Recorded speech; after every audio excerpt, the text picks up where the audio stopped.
Programme timeline से गड असद मुमताज़ नाज़रीन। सिंध में कुत्ता बेकाबू और सिंध जा शहरी हाँ कुत्तन का गैर महफूज बणजन लगा अज हिकड़े डी में सिंध अंदर 50 का शहरी कुत्तन के ॾाहिजण सबब जख्मी थिया। गुज़रियल डी एक मासूम न्याणी समेत 3 शहरी कुत्तन के ॾाहिजण के सबब फौत थिया हुआ। अॼु के प्रोग्राम में इन ते ॻाल्हाईंदासूं त ही सिंध हुकूमत इन हवाले से छा पई करे, आखिर कुत्ता सिंध हुकूमत के कंट्रोल में छो न पिया अचनि। ॿिए पासे सां ॾिसूं था पिया त सिंध हाईकोर्ट भी इन हवाले से हिकिड़ो हुकुम जारी कयो जंहिंमें इहो चयो वियो त हाणे अगरि कंहिं भी हल्के में कुत्तन के हवाले से को केस ईंदो तो उन हल्के के MP खिलाफ़ कार्रवाई कई वेंदी। इन ते ॻाल्हाईंदासूं। गॾो गॾु ॻाल्हाईंदासूं त सेनेट जी चूंडूं पंजाब में त बिना मुक़ाबले सेनेटर्स मुंतखब थिया आहिनि। हिते सिंध में 1-1 मुक़ाबलो आहे। केरु कंहिंखे सरप्राइज़ ॾींदो इहो 3 मार्च ते ख़बर पवंदी। बल्कि इन ते भी ॻाल्हाईंदासूं त हिकमत अमली कहिड़ी आहे, ख़ासि करे PTI जी ऐं पीपल्स पार्टी जी। गॾो गॾु PTI जे अंदरि हिकु ॾफेर साम्हूं आयो आहे त PTI जी सिंध जी क़यादत वज़ीर आज़म पाकिस्तान खां गवर्नर इमरान इस्माइल जे हटाइण जो मुतालबो कयो आहे। इन्हनि मौज़ुअनि ते ॻाल्हाइबो। हिन असांखे प्रोग्राम में ज्वाइन कयो आहे सिंध जे सूबाई वज़ीर जनाब अवैस कादिर शाह साहब, ऐं हुन सां गॾो गॾु हूंदा खुरम शेर ज़मान, पाण सिंध असेंबली में तहरीक इंसाफ़ जा MP आहिनि। शाह साहब, अवां खां प्रोग्राम जो आगाज़ पिया कयूं त सिंध हुकूमत आख़िर कुत्तन खे कंट्रोल करण में नाकाम छो वई आहे हिन वक़्तु? बिस्मिल्लाहिर्रहमानिर्रहीम।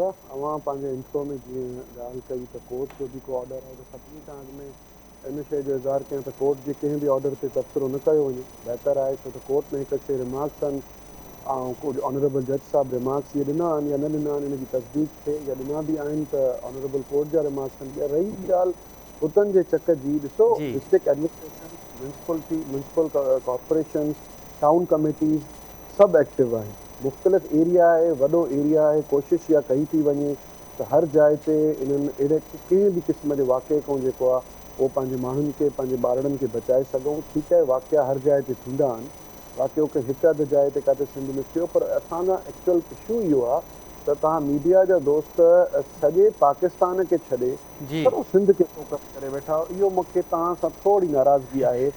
सॼे पाकिस्तान जे मुख़्तलिफ़ शहरनि के, मुख़्तलिफ़ डिस्ट्रिक्ट्स के जे ॿिया भी इशूज़ ॾिसो, छड़ो इहो हिकिड़ो इशू न आहे। पर शाह साहब अवां जी नाराज़गी पंहिंजी जाइ ते, अवां जी नाराज़गी पंहिंजी जाइ, शाह साहब अवां जी नाराज़गी पंहिंजी जाइ ते, पर इहो दलील आहे त ॿियनि सूबनि में भी कुत्ता ॾाढजनि पिया, इन करे सिंध में भी कुत्ता माण्हुनि खे, शहरनि खे गैर महफ़ूज़ पिया बणाइनि। इन करे ई चयुमि त इहो परसेप्शन कॾहिं भी इहो क्रिएट न कयो वञे। न ई मां इन ॻाल्हि जो क़ाइल आहियां त जेकी तव्हां ॻाल्हि कई त जे ॿियनि जायुनि ते थिए थो त हिते भी थिए, न। पर ॾिसो हिते कमु हले पियो थो, घणनि जायुनि ते कंट्रोल थी वियो, वाक़ियात थींदा आहिनि, मुख़्तलिफ़ जायुनि ते वाक़ियात थियनि पिया, फौरी मेडिकल ट्रीटमेंट भी मिले पई। पर अफ़सोस सां इहो चऊं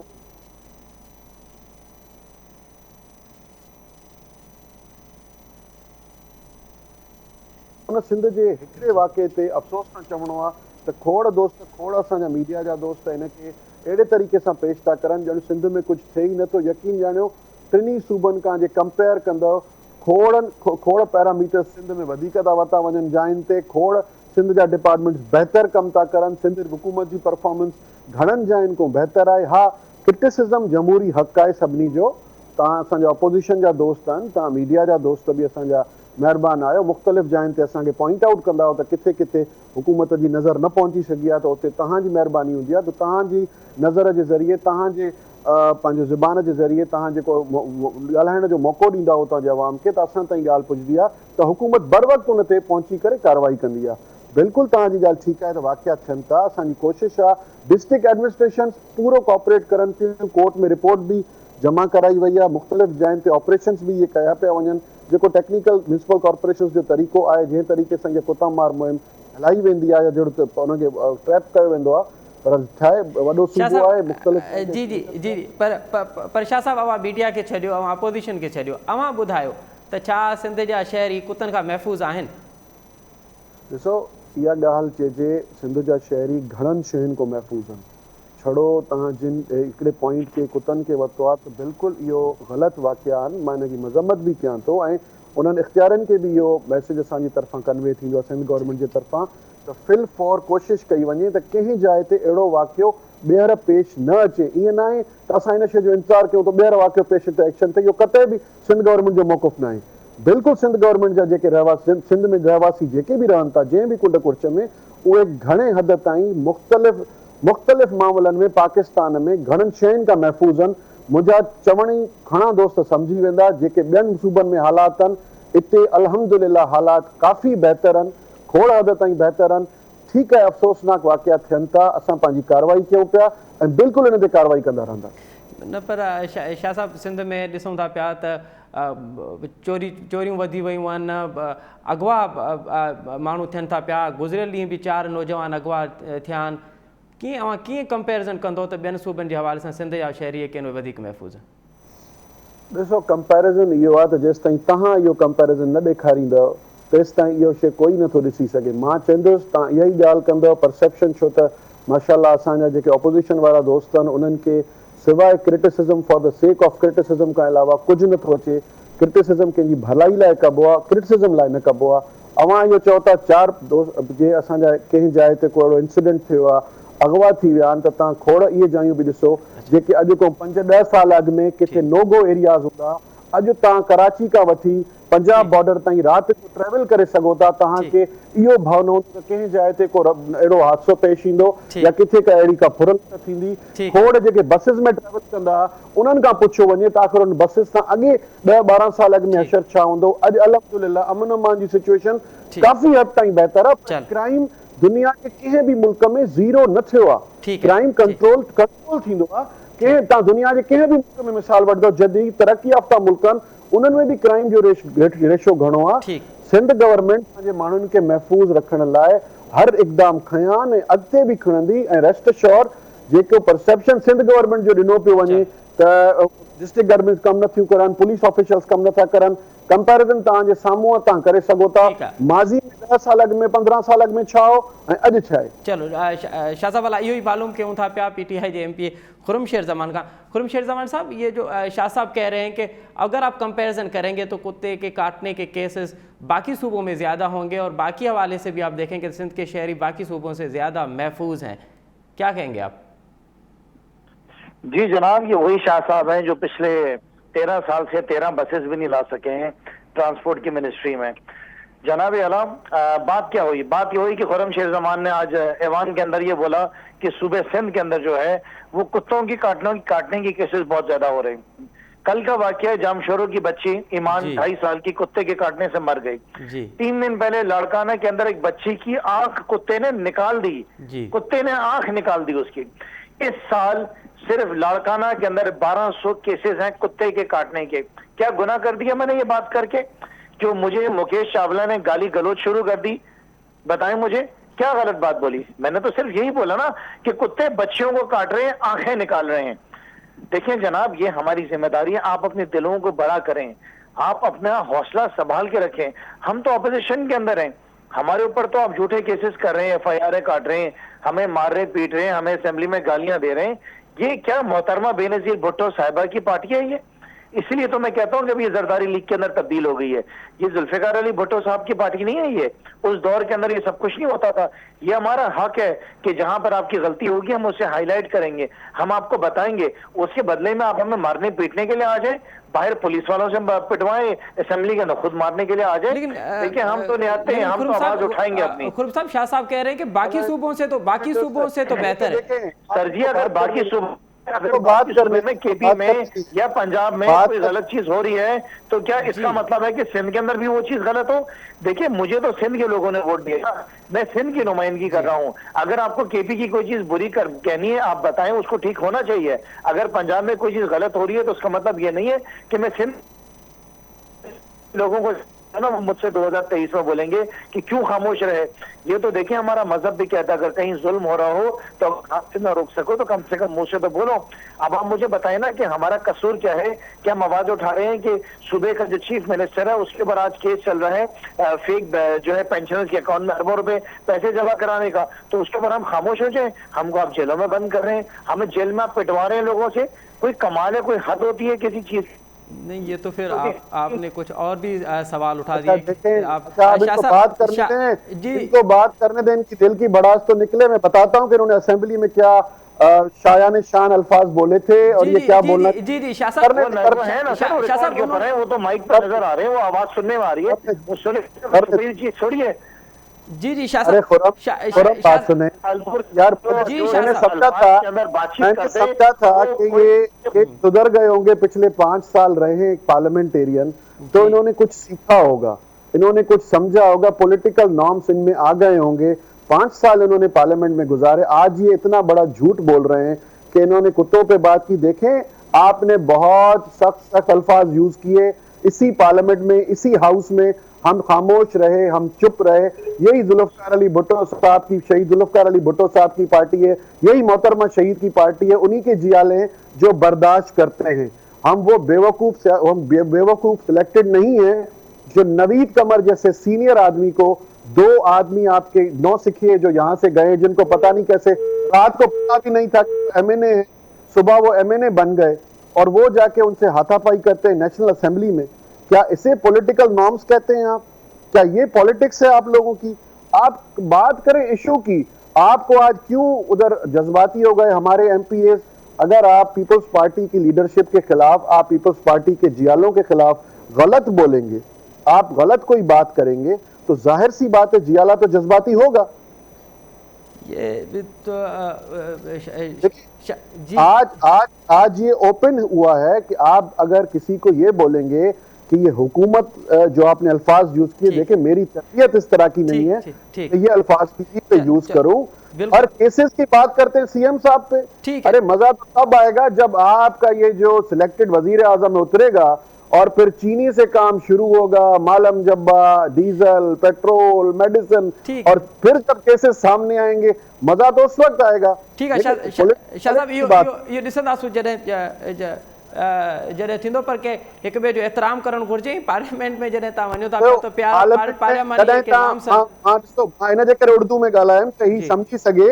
ही मूंखे उम्मीद वॾी न मां इन को सिखो करे, मुझे सिंधी समझ में आती है बहुत अच्छे। जी खुर्मशेर जमान, जी खुर्मशेर जमान साहब, शाह साहब आवाज दोहराऊंगा कि ये इनके आज जो जज्बाती हुए हैं, कोई बेवकूफ नहीं, कोई इतने लोग बर्दाश्त करते हैं हमारे। बहुत दफा आप लोगों ने सीएम सिंध के लिए बहुत कुछ ऊंच नीच बोला। फिरदौस शमीम नकवी साहब जिनको आपने हटा दिया, जितनी इज्जत अफजाई आपने उनकी की है, वो क्या क्या सीएम साहब के लिए बोलते रहे? कभी सीएम साहब ने जवाब दिया या कभी किसी ने जवाब दिया? आप गलत लफ्ज यूज करेंगे कि हुकूमत उन लोगों की है, तो भाई इससे तो ज्यादा रिएक्शन होगा। जो आज वो तो कंट्रोल हो गया, लेकिन आइंदा शायद कंट्रोल से बाहर हो। आपको सोचना चाहिए कि आप दायरा कार में रह के अल्फाज यूज करें। ठीक है, कल ये लोग भी आपको देख रहे हैं। अच्छा, आप कहते हैं कि लोग पूछेंगे आपसे तो लोग बहुत पूछेंगे, 2023 में बहुत सी चीजें पूछेंगे, अब उसके लिए तैयार रहे मेरे भाई। सिर्फ करप्शन, ये तो बताओ 3 साल में किया क्या है तुम लोगों ने? फेडरल गवर्नमेंट ने। शाह साहब यो मालूम क्या क्यों, यो मालूम क्या क्यों शाह साहब, यो मालूम था क्यों खुर्मशेर जमान का? खुर्म साहब, ये जो शाह साहब कह रहे हैं कि जो पार्लियामानी नॉर्म्स हैं वो हमें बरकरार रखने चाहिए, एक दूसरे को बर्दाश्त करना चाहिए, एक दूसरे की बात सुननी चाहिए, कब उससे बाहर नहीं निकलना चाहिए, और शुरुआत जो है वो पीटीआई के लोग कर रहे हैं। नहीं, देखें, असल में मामला बहुत आगे निकल गया है ना। लेकिन सूबे का हाल क्या हो गया, मुल्क की हालात देखें हम क्या हो गए हैं। यहाँ पे ऐसे हालात है कि मीटर रीडर जैसे मुल्क के हालात सिंध के जो है वो अमीर तरीन जो है ना सबसे बड़े जमींदार बन गए। आप कहते हैं हम खामोश रहे, मुल्क में देखें सूबे सिंध में क्या हालात हैं। इनसे पूछेंगे, लाखों टन गंदम जो है वो सड़ गई, सड़ी ना गंदम। आपने रिपोर्ट की, आपके चैनल ने रिपोर्ट की, इनको जवाब है इनके पास, वो लाखों टन गंदम किस तरह सड़ गई, चूहे खा गए, वो बोरियों के अंदर से पत्थर निकल रहे हैं। चले इनसे पूछें, ये बता दें कि चीफ मिनिस्टर मुराद अली शाह के ऊपर जो केस चल रहा है, जो फेक पेंशन के अकाउंट में अरबों रुपए जमा हो गए, वो कैसे हो गए, ये बता दें। चले ये बता दें, जो बच्चों को कुत्ते काट रहे हैं उनकी दवाइयां नहीं मिल रही। अच्छा, चले ये बता दें, थर में बच्चे जो भूख से मर रहे हैं वो क्यों मर रहे हैं। चलें ये भी छोड़ दें, बता दें लड़काना में एड्स क्यों हो रहे हैं इतने लोगों को, उनका इलाज क्यों नहीं है। चलें ये बता दें, वाटर कमीशन, खुर्मशेर जमान नहीं, वाटर कमीशन ने बोला सूबे सिंध में 70% लोग जो पीने का पानी पीते हैं अनफिट फॉर ह्यूमन कंजम्पशन, उसके बारे में बता दें। ऑडिटर जनरल ऑफ पाकिस्तान लिख रहा है सूबे सिंध में ज़कात के डिपार्टमेंट में बेज़ाब्ती हैं। वो मैं तो नहीं लिख रहा हूँ, मैं तो वही बता रहा हूँ जो मीडिया बता रही है, जो ऑडिटर जनरल ऑफ पाकिस्तान बता रहा है, जो केसेस आ रहे हैं। मैं अपने मुंह से तो सिर्फ वो हाईलाइट कर रहा हूँ जो मेरा काम है ऐवान के अंदर। आप समझ रहे हैं, ये जो आपका टीवी चैनल बता रहा है वो मैं इनको आपको कोड करते हुए इनसे पूछ रहा हूँ, क्या गुनाह कर दिया मैंने, मुझे बताएं।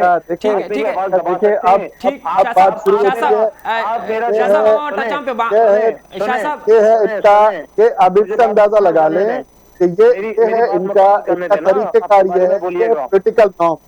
ये है इनके पॉलिटिकल नॉर्म्स के सियासी देखिए, बात करते करते में पर्सनल आ बीच में गए। बात शुरू कर अब दी ना पर्सनल आ गए तो इसका राष्ट्रीय जवाब भी हिसाब सुन ले। चलो, अब ये इसके जवाब सुन ले मेरा। इनको ये कह रहे हैं कि बताएंगे जो बसें थे, वो क्या हुआ इनकी बसों का? नौकरी करते हुए अपनी ट्रांसपोर्ट के बड़े कितनी जमींदार बसें बन थी गए। इनसे पूछे। आप इसको दो ना, हौसला रखो। अब बसें सुनो, उन्होंने आपको बात बसों में मैं आपको चढ़ा के तो घुमाऊंगा, जी, पूरे बसें कराची थी में शाह चढ़ा के साहब। घुमाऊंगा। ये बात है, बसें ये बात है, मैं आपको चढ़ा के पूरे कराची में घुमाऊंगा, कब घूमिएगा। चलाएंगे? कोई तारीख दे रहे हैं, 13 साल में नहीं चली, एक बस भी नहीं चली। आपकी हुकूमत जाने से पहले चलेंगी, खान के जाने से पहले चल जाएंगी, बेफिक्र रहो। और जाने का तुम्हारा टाइम आ गया है। अच्छा। अब जरा सुन ले, देखते रहो तुम अपने ख्वाब देखते रहो तुमने, ये समझे? इनकी बातें करने का तरीका। वारी वारी ते ॻाल्हायो, वारी वारी ते ॻाल्हायो, हर को पंहिंजे पंहिंजे टाइम मां त ॻाल्हायां थो, मां त हिनखे टाइम ॾिनो ॻाल्हाइण जो। मां तव्हांखे चयुमि न त सियासी नॉर्म्स इनखे अचनि ई कोन था। ही ॻाल्हाए वियो साईं ख़ुर्शीद शाह जी ॻाल्हि, नंढे हुनमें नौकिरी ते हुयो, उतां अॼु सिंध जो वॾो ज़मींदार। त मां ॿुधायां त हिननि जो तरीक़ेकार छा आहे। त हिननि जो जेको शेरू आहे, जेके नैब जो नालो आहे, नैब शुरू कयो 550 अरब रुपए खां। हाणे अची नैब वटि केस कोन बीठो आहे, 1.5 साल में अञा ताईं रेफरेंस दाख़िल न थियो आहे। 200 अकाउंट्स ते पहुचायो, हाणे 2 अकाउंट्स के भी वेरीफाई नथा करे सघनि। हे तरीक़ेकार आहे, हे तरीक़ेकार हिन जो, ये डॉक्यूमेंट्री एविडेंस आहे। This is documented. स्टिल 1.5 साल खां हिकु माण्हू जेल में पियो आहे, न रेफरेंस थो अचे, न कुझु, न हो कोई प्रूफ था करे सघनि। ठीकु आहे, हलूं पिया, जियालाऊं जेल असांखे, असां जेलनि जा ठहियल आहियूं। उन ॾींहं खां सोचो जंहिं ॾींहुं तव्हांजो वारो अचे। तव्हां ॻाल्हि था कयो त ही रेफरेंस थी वियो, ही पैसा थी विया, सीएम साहब जो केस थी वियो। ओ भाई, मसला ये है, ये बता दो इस मुल्क को तुम लोग कहाँ ले जा रहे हो, किस जगह।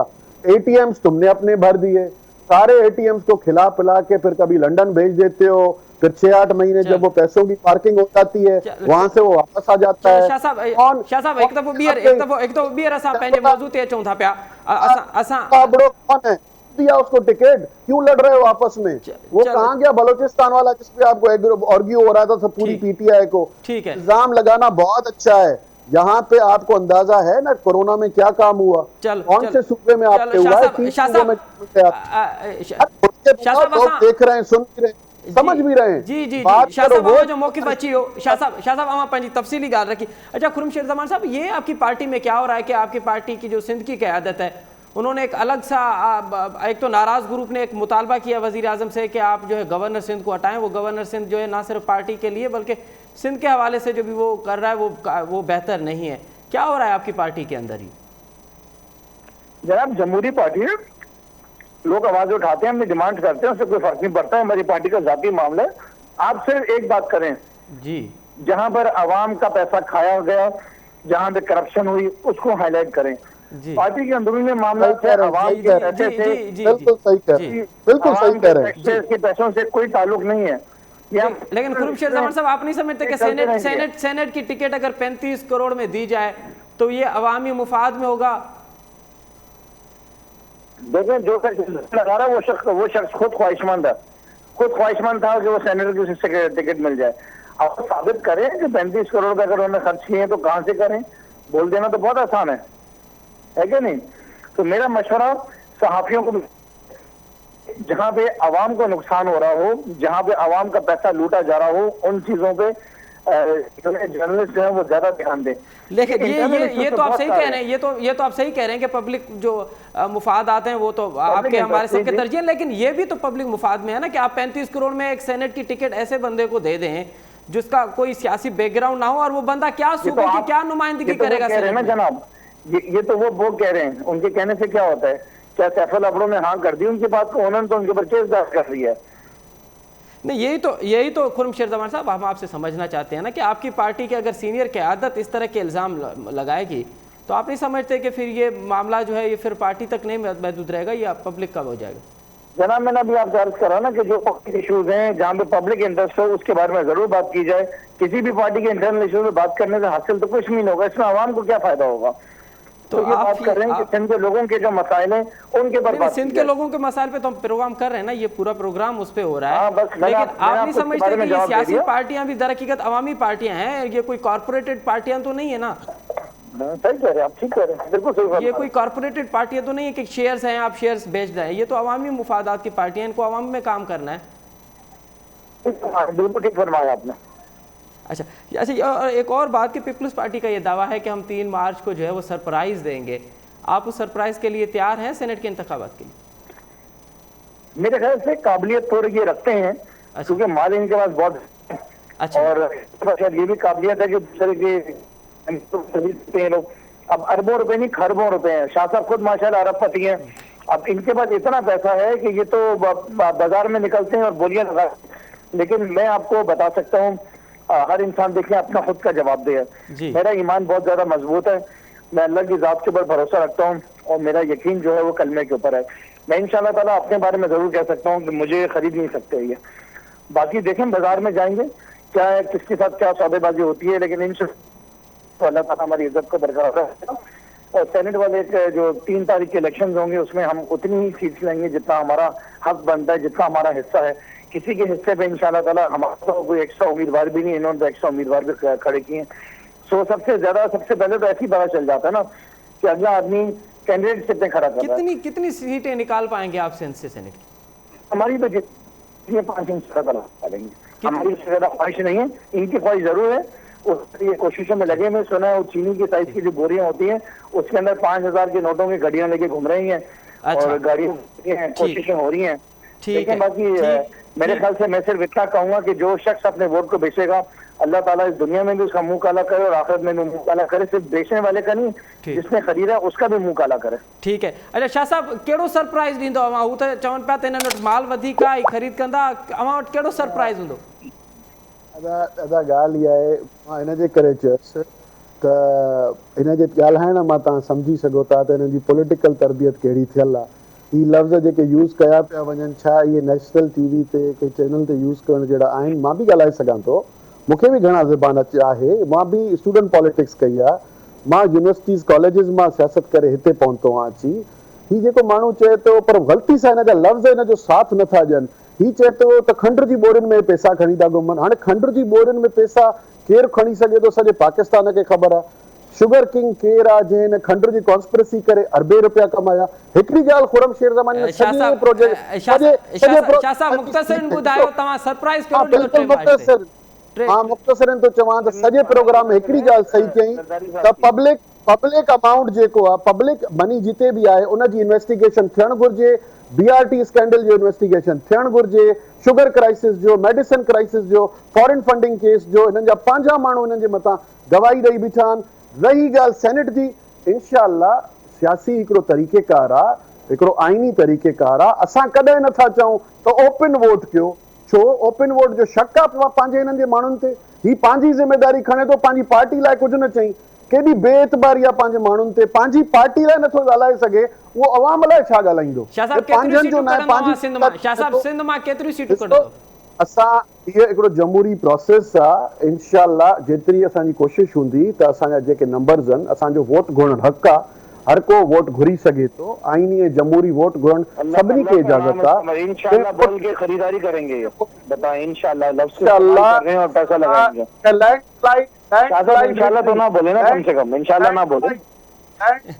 लैंडस्लाइड विक्ट्री इंशाअल्लाह बोलना तो ना, अल्लाह भी नाराज होगा। अपनी जिम्मेदारी लेने के बाद शर्म आनी चाहिए आपको कि अपनी पार्टी की तो जिम्मेदारी ले लो। इतनी बेइतबारी कर रहे हो अपने पार्टी के लोगों पे। हर शख्स अल्लाह को जवाब दे भाई, मैं अल्लाह को जवाब दे हूं। इतनी बेइतबारी, अरे इतनी बेइतबारी नहीं होती भाई, कम से कम तुम्हारे साथ अल्लाह को जवाब दे तो कर लो। क्यों बार बार गवर्नर हाउस 3 तारीख को पता चलेगा, 3 तारीख को पता चलेगा, 3 तारीख। चलो ठीक है, 3 तारीख ते खबर पवंदी, 3 तारीख ते खबर पवंदी त केर कंहिंखे सरप्राइज़ करे। वॾी महिरबानी अवेस कादिर शाह साहब, खुरम शेर ज़मान साहब, अवां ॿिन्हिनि मौज़ूअ जी वॾी महिरबानी। नाज़रीन हिते वठंदा नंढी साई खां पोइ प्रोग्राम में ॿीहर हाज़िर थींदासीं। नाज़रीन प्रोग्राम हिकु दफ़ो ॿीहर तव्हांखे भलीकार वक़फ़े खां अॻु में असां खुरम शेर ज़मान खां इहो सुवालु कयोसीं त सिंध में अंदरि जेको PTI जे अंदरि जेको नाराज़ ग्रुप आहे उनखे PTI कीअं मनाईंदी, ऐं उहे इल्ज़ाम आणनि पिया त 35 करोड़ पंहिंजे एवज़ सिंध सेनेट जी टिकट ॾिनी वई ऐं पंहिंजे ई गवर्नर जे ख़िलाफ़ु हुननि मुतालबो कयो आहे त अॼु हुनखे हटायो वञे। खुरम शेर ज़मान त हुनजो को ख़ासि जवाबु न ॾेई सघियो। हुन जेको जवाबु ॾिनो उहो ॿुधो आहे। हिन वक़्तु असां हिन मौज़ूअ ते ॻाल्हायूं था। हिन वक़्तु असांखे प्रोग्राम में जॉइन कयो आहे नाराज़ ग्रुप जे अॻुवान गुल मोहम्मद रिन साहब प्रोग्राम में खुश आमदीद। जी जी रिन साहब इहो ॿुधाइजो त हीअ को अव्हां वटि नाराज़ ग्रुप अव्हां ठाहियो आहे, अॼु हुनजी पहिरीं मीटिंग बि थी आहे PTI सिंध जी नाराज़ ग्रुप आहे, केतिरा इलेक्टेबल्स आहिनि अव्हां वटि? पहिरां त सही नाराज़ ग्रुप न आहे, इनखे नाराज़ असां हिकिड़ो प्रोटेस्ट कयूं। ठीकु आहे अव्हां प्रोटेस्ट कयो, अव्हां हिकिड़ो एहतिजाज आहे असांजो मर्कज़ सां। जी सो तंहिंजे करे असां वटि इलेक्टेबल जी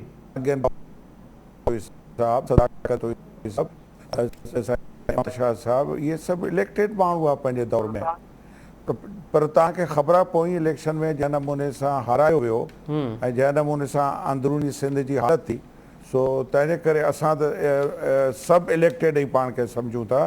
इलेक्शन में बीठासीं, पीपल्स पार्टी सां मुक़ाबिलो कयोसीं, सो उनखे नाराज़ न, पर हिकु प्रोटेस्ट ग्रुप असां।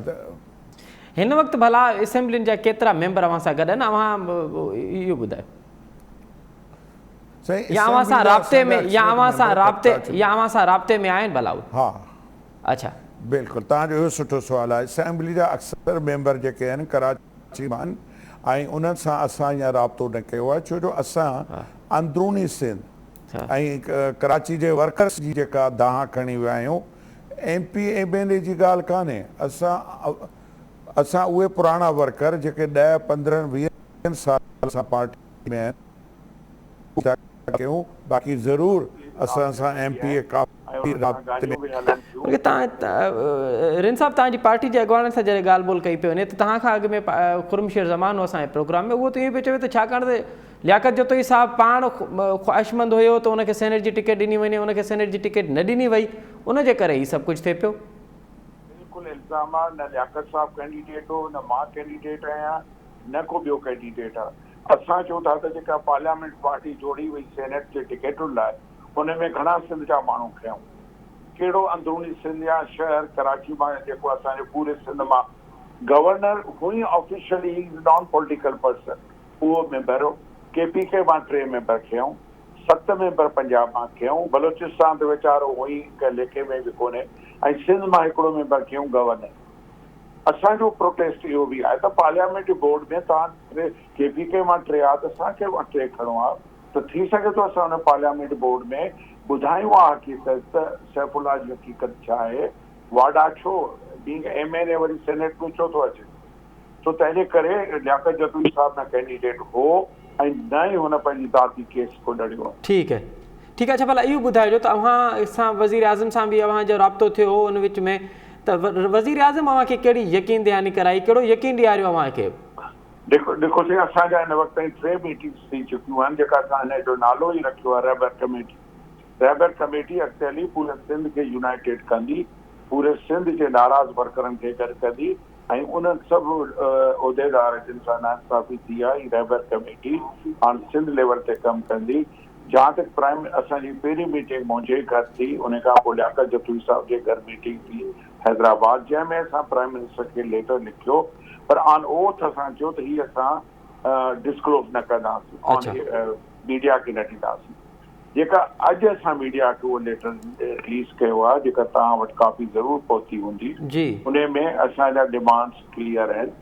जंहिं तव्हां महिरबानी करे तव्हांजो जेके सिंध में ज़मीनी इंतख़ाबात थिया आहिनि, PTI 2nd मां 3rd 4th पोजीशन ते आहे, कंहिंखे ब्लेम कंदव?